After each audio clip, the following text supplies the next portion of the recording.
Bonjour et bienvenue dans ce carnet de guerre consacré aux sorties TGCM de novembre 2021.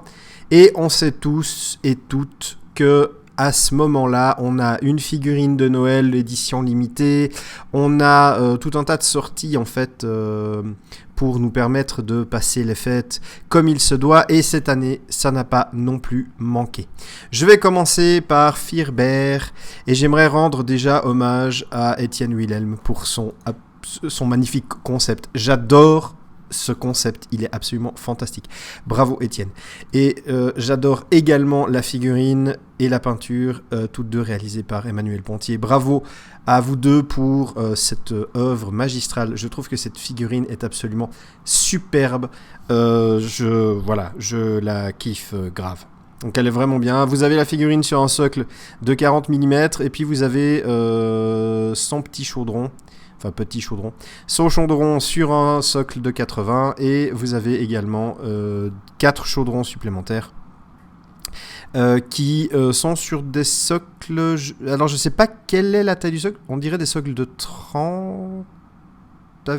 30 ou 40, bref, des socles standards.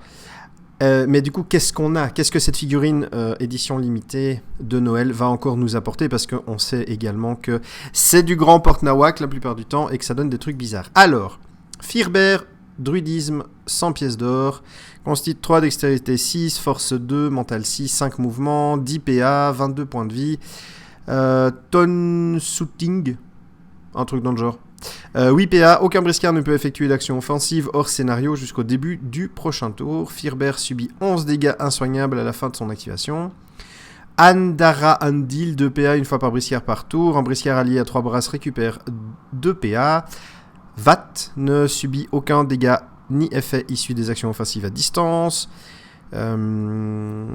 Sioshanta, un truc dans le genre, ne peut pas porter d'armes ni réaliser d'actions offensives hors scénario. Apatride et le Sporan, rune du destin, protectrice, et une rune choisie parmi toutes celles existantes, même réservée. Alors déjà, juste pour elle, parce qu'après il vient son chaudron, on voit que c'est un petit peu le dawa. Alors, les choses qui sont intéressantes avec cette figurine, elle est déjà immunisée aux dégâts et aux effets des armes à distance, donc ça c'est toujours pas mal. Elle rend des PA, ça aussi c'est toujours intéressant. Elle a un bon profil pour 100 pièces d'or, moi je trouve que le profil est bon vu que c'est une magicienne. Elle a accès aux runes, ce que je trouve très intéressant. En plus, elle va pouvoir donner des bonus à tout le monde. Et surtout, c'est une apatride, donc elle est jouable avec toutes les factions, de n'importe quelle manière que vous voulez, elle est jouable. Et ça n'a pas de prix. Ou plutôt, si ça a un prix, parce que du coup, tout le monde peut l'utiliser. Et puis, il y a encore sa capacité principale qui est Tonsuting. Je le prononce de toute façon pas bien, mais vous me connaissez, vous savez bien que je ne prononce jamais bien les choses. Aucun briscard ne peut effectuer d'action offensive jusqu'au début du prochain tour. C'est à la fois très très fort et très inutile en fonction de la liste que vous avez, de ce qui se passe en face et du scénario que vous jouez. Si vous jouez un scénario où il y a des objectifs, où il faut ramener quelque chose, ce genre de choses-là, et que vous avez du surnombre, ça peut être extrêmement puissant. Parce que du coup, vous allez pouvoir vous réaliser vraiment sur le scénario. Tandis que votre adversaire, qui comptait peut-être, qui espérait vous finir, vous éliminer une ou deux figurines durant le tour, il va se retrouver un petit peu embêté puisqu'il va pas pouvoir vous taper. Donc il va devoir jouer le scénario, mais en surnombre, vous allez gagner. Si vous vouliez éliminer l'adversaire, ça va vous poser un petit problème. C'est une capacité que je trouve, elle est intéressante, mais pas tout le temps, pas toujours, et ça dépend vraiment des circonstances. Vous pouvez peut-être aussi également, ça il faudrait que j'y réfléchisse un peu plus parce que j'avoue que j'ai pas réfléchi énormément, à faire une liste basée sur 2 tours de pacifisme en fait, où personne ne peut utiliser d'action offensive et du coup vous allez minimiser les dégâts. C'est pas impossible que vous subissiez des dégâts, notamment si par exemple il y a des collisions. Vous pourriez être sujet à prendre des dégâts. Mais ça va quand même diminuer l'agressivité de la bande. Ça Ouais, il y a... Je sais pas encore tellement comment appréhender cette capacité-là pour vraiment l'utiliser et la rentabiliser au maximum. J'ai pas été poussé la réflexion jusque-là, mais je pense qu'il y a des choses qui sont très intéressantes à faire et qu'avec un peu de réflexion, on peut vraiment avoir quelque chose de très fort. Mais elle n'est pas seule, la belle demoiselle, la belle biche, devrais-je dire, puisqu'elle a son chaudron de KR-CD. Alors, Ferber et le chaudron sont joués ensemble sur un socle de 80 mm. Ils ont alors une zone de contrôle de 2 brasses. Archidruide connaît tous les sorts primordiaux de symbiose et de bonne fortune, ainsi que les sorts célérité, invulnérabilité, harmonie temporelle, relance, ne peut pas posséder d'autres sorts. Voilà. Les alliés s'activant dans la zone de contrôle regagnent 5 points de vie et leurs effets négatifs sont purgés. Et puis, 5 PA une fois par partie, Ferber draine un des 5 PV à autant d'alliés que vous le souhaitez, puis un autre allié regagne autant de PV que ceux drainés. S'il était hors combat, il revient en jeu au contact de Ferber avec ce même nombre de points de vie. Et là, ça devient archi balèze. Déjà parce que vous avez une druidesse qui connaît quand même un nombre de sorts assez conséquent. Hein, les sorts primordiaux de symbiose et de bonne fortune, ça en fait de mémoire 4 supplémentaires. En plus, célérité, invulnérabilité, harmonie temporelle et relance, c'est pas des sorts qui sont dégueux. Elle a un bon mental, ce qui veut dire qu'elle va les lancer assez facilement. Et ça, c'est quand même balèze. Avec ses 10 PA, elle peut également en lancer plein durant le tour. Ça, c'est vraiment très fort. Les alliés s'activant dans la zone de contrôle regagnent 5 points de vie. Donc, vous allez avoir une espèce de spot où vous allez pouvoir rendre les points de vie. Et 5 points de vie, c'est beaucoup, hein. C'est vraiment beaucoup. Et les effets négatifs, ils sont purgés. Moi, je trouve que c'est vraiment très, très fort. C'est vraiment très, très fort. Et puis, une fois par partie, ça coûte 5 PA. Elle peut drainer des points de vie et rendre des points de vie à un autre briscard sur la table, un allié. Ou alors même ramener un briscard au combat. Et ça aussi, c'est quelque chose de très, très fort. Et tout ça pour 60 pièces d'or en plus. C'est vraiment, vraiment donné. Après... Elle est peut-être un petit peu chère si elle est sans son chaudron. Parce que niveau agressivité, c'est pas encore ça. Elle a des atouts, mais voilà, mais ça compense parce que du coup, avec le chaudron, elle est vraiment hyper classe. Moi, c'est une figurine que... C'est ce genre de figurine que j'apprécie de jouer dans certaines listes où je peux vraiment essayer de faire une liste basée autour de ça. Je pense que vous pouvez pas faire une liste et vous dire « Ah, il me reste 160 points, qu'est-ce que je fais avec ?» Et puis prendre ce personnage-là au bol. Je pense pas que ce soit faisable. Mais vraiment, on peut articuler une liste autour de ça.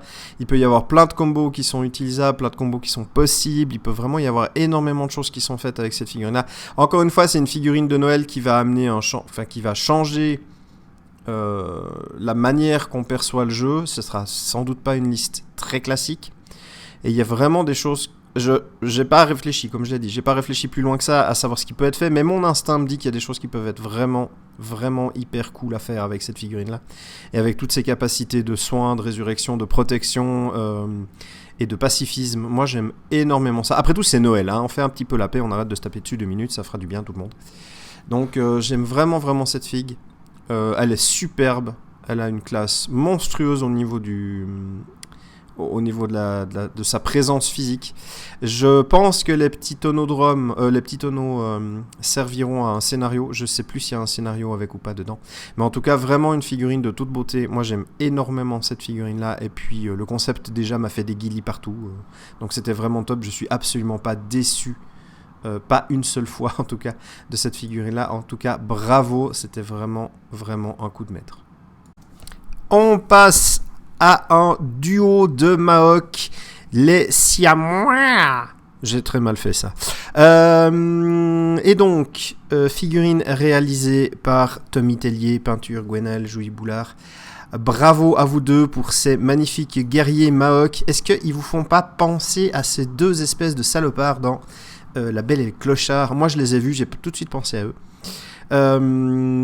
J'aime beaucoup les poses. J'aime beaucoup j'aime bien le côté dynamique de Tamotsu Yang, et j'aime bien le côté statique de Tamotsu Yin. Je trouve qu'ils ont vraiment un côté très très sympa. Et puis Tamotsu Yang a un petit peu la pose d'une des lancières, mais je trouve que là elle Ça fait moins artificiel. Peut-être que la figurine est plus petite, ou peut-être que simplement que c'est la sculpture. Ça me fait moins bizarre. Mais en tout cas, j'aime vraiment beaucoup les deux figurines. Très bon boulot de sculpture et très joli boulot de peinture également. Et puis évidemment, en blanc et en noir pour le yin et le yang. Bref. Mais la véritable question, c'est qu'avons-nous là ? Alors, je vais déjà passer en fait sur la carte qui leur est propre. Comme ça, c'est fait. Déjà, 6 à moi, ils ne peuvent pas être recrutés l'un sans l'autre. Tant qu'ils sont tous les deux sur le terrain, ils ont un PA de plus et apportent plus 2 de soutien au lieu de plus 1. Les fidèles à 3 brasses de lui, donc pour Tamotsu Yin, ont plus 2 au seuil de leurs actions défensives et ne sont plus considérés comme engagés pour les actions de scénario. Et Tamotsu Yang, les fidèles à 3 brasses de lui, ont plus 2 au seuil de leurs actions offensives. Ça, c'est une carte qui est gratuite pour eux. On va voir Monsieur Tamotsu Yin. Consti 4, dextérité 6, force 3, mental 5, 5 de mouvement, 7 PA, mais s'il y a son pote sur le terrain, ça fait 8, 20 points de vie, l'armure moins 5, moins 3, et ça c'est une fucking putain de bonne armure, pardon j'ai dit gros mot. Et elle a 8 points de vie cette armure. King Long Ji, 3 PA, allonge, une brasse, 6 dégâts, 2 mains tranchants, gelure en cas de réussite critique au lieu des dégâts supplémentaires, contre pour 1 PA de moins, minimum 1. Le katana, 7 dégâts, 1 main tranchant en cas de réussite saignement en plus des dégâts supplémentaires. Bot lié au King Long, 6 dégâts, repousse l'adversaire d'une brasse, et lié au katana, 7 dégâts. Si la botte passe, la prochaine esquive du porteur sera gratuite. Je passe à Tamotsu Yang, constitution 4, dextérité 4, force 5, mental 5, 5 de mouvement, 7 PA, 20 points de vie, armure, moins 1, 5, moins 3, c'est la même armure, c'est à peu près les mêmes armes. Donc on a le King Long Ji, 3 PA, allonge une brasse, 5 dégâts de feu. Et ça, c'est balèze. 2 mains tranchants. Les échecs en attaque peuvent être lancés une fois. Le katana, c'est le même que son pote.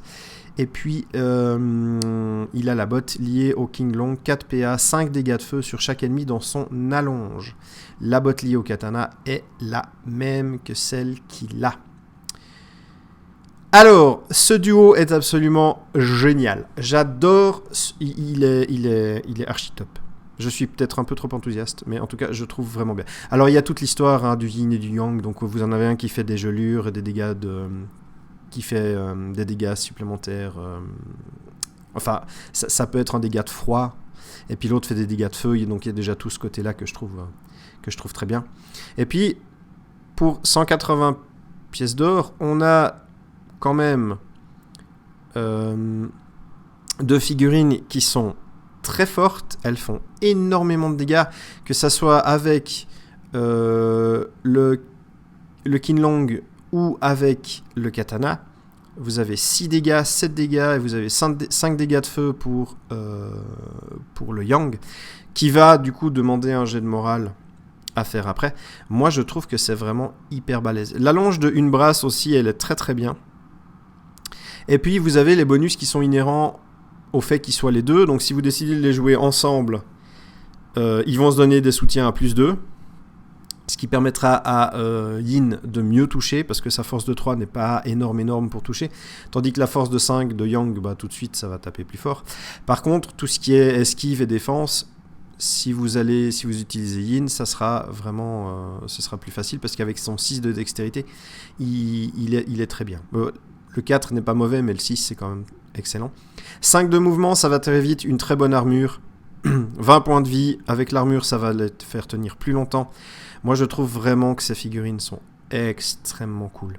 Elles peuvent paraître chères, elles ne sont pas disciples, encore heureux, et du coup, elles ne bénéficieraient pas des EMA, par exemple.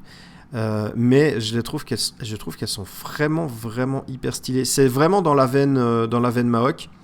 En plus, si vous avez du soutien derrière, donc vous avez peut-être un Abeshima qui peut lancer quelques sorts, vous avez peut-être un Taeyang qui peut réparer les armures si elles sont endommagées tout en faisant du dégât. Taeyang et son marteau font quand même beaucoup. Il y a vraiment énormément de choses très bien à faire. Et puis, simplement avoir ces deux-là qui sont à côté de... Comment il s'appelle ? Ganning, qui est un disciple. C'est vraiment hyper cool. La capacité de Yin qui fait qu'ils ont plus 2 au seuil de défense, les disciples, et qui ne sont pas engagés pour ce qui est des actions de scénario, c'est vraiment très fort. Vous mettez... Attendez, je fais un petit calcul. Ça devient assez onéreux de mettre ce duo-là, plus un panda pour avoir les émas du Mont Chantou, plus 2 disciples. Ça devient assez onéreux, mais je pense que ça peut clairement tourner. Faudrait que je calcule les coûts. Si vous avez des lancières par exemple, ou bien les Ganning, ça peut vraiment donner des trucs hyper cool sur le terrain. Ça fait, moi je suis impressionné par les dégâts qu'ils font, hein. 6 dégâts, 7 dégâts, c'est même pas des dégâts aléatoires, c'est vous tranchez dans le tas, et puis une figurine adverse, si elle se prend en focus des deux, elle passe premier tour, quoi. Ça peut vraiment être extrêmement puissant. N'oubliez pas que si vous voulez changer entre le King Long et le Katana, il vous faut rengainer. Hein, on n'oublie pas ce genre de petits détails quand même de temps en temps. Donc vraiment un duo qui est hyper intéressant. Est-ce qu'il y a un scénario dans cette espèce de duo pack? Je ne sais pas. Mais comme je vais le commander un de ces 4, je pense que je pourrais vérifier ça. Mais en tout cas, s'il y en a un, ça me plaît toujours, les petits scénarios. Alors vraiment des figurines qui sont très bonnes, des profils qui sont absolument excellents. Encore une fois, je trouve qu'ils sont vraiment très bien. Et du coup, je me réjouis de voir ce qui va être fait avec ces deux loulous-là. On va passer à ce qui a été très attendu par la plupart des joueurs, je pense, depuis qu'ils ont été annoncés, c'est-à-dire le pack de profil V2. Alors, vous avez dans ce pack des profils revisités, et ainsi que des cartes de stratégie qui sont rajoutées pour les factions. Vous avez au dos du pack, vous avez tous les profils qui ont été revisités, qui se trouvent dans le pack. Énormément d'Ictiens, énormément de Maok également. Quelques profils pour les Kintor. Je me demande d'ailleurs, El Commodore, ce que ça va donner. Ainsi que pour les Tuléens. Bref, vraiment pas mal de trucs. Et je suis désolé, mais il n'y aura pas de vidéo là-dessus. Je respecte le choix de TGCM de ne pas mettre pour l'instant ces profils en accès libre, et je veux dire, ils ont travaillé dessus. C'est normal que ils veulent vendre leur pack de profils. Donc à moins d'avoir une autorisation express de leur part, ou que les profils finissent par être disponibles gratuitement, comme les profils des autres figurines, eh bien il n'y aura pas de vidéo là-dessus. Mais d'après ce que j'ai vu sur les réseaux, eh bien c'est du bon, c'est du lourd, c'est du beau, c'est de l'agréable. Bref, encore une fois, que du bonheur. Et puis c'est un très joli pack pour justement Noël, de revoir certaines figurines qu'on voyait peut-être un peu moins revenir au goût du jour. En tout cas, j'espère que cela vous plaira autant qu'à moi. On passe également à une sortie Carnage, et pour changer, j'ai oublié toutes les informations dessus. Donc c'est Apathé, une des sœurs de Nyx, si je ne me trompe pas. Sculpture Nicolas Bijard, et puis peinture Gwenaëlle Jouy-Boulard. Bravo à vous deux, en tout cas elle a une sacrée classe, la nana. Alors je ne fais pas de revue stratégique sur Carnage, mais j'imagine que si c'est une fille de Nyx, elle doit envoyer du pâté aussi. Il y a également, si je me souviens bien dans la newsletter, le deuxième tome, oui je crois, le deuxième tome des romans consacrés à Carnage dans le monde de Safar. Je ne sais pas s'il est déjà en vente ou pas, je ne l'ai pas vu sur le site, mais en tout cas sachez qu'il devrait être disponible dans pas trop longtemps, je pense. Et que eh bien, si vous avez lu le premier que vous avez aimé, je pense que vous pouvez vous jeter sur le second sans vraiment réfléchir. Voilà, j'espère que cette petite revue sur les nouveautés vous a plu. Si vous avez des remarques, des questions, ce genre de choses-là, vous pouvez utiliser les moyens traditionnels, c'est-à-dire un commentaire sous la vidéo, le Facebook de TGCM, des groupes de Briscard et de Carnage, mais vous avez également le Discord où vous pouvez vous rendre, et là vous aurez directement accès aux paroles des divins qui, eux, savent car ils créent. Et puis tout un tas d'autres informations et partagées avec la communauté. C'est là pour ça.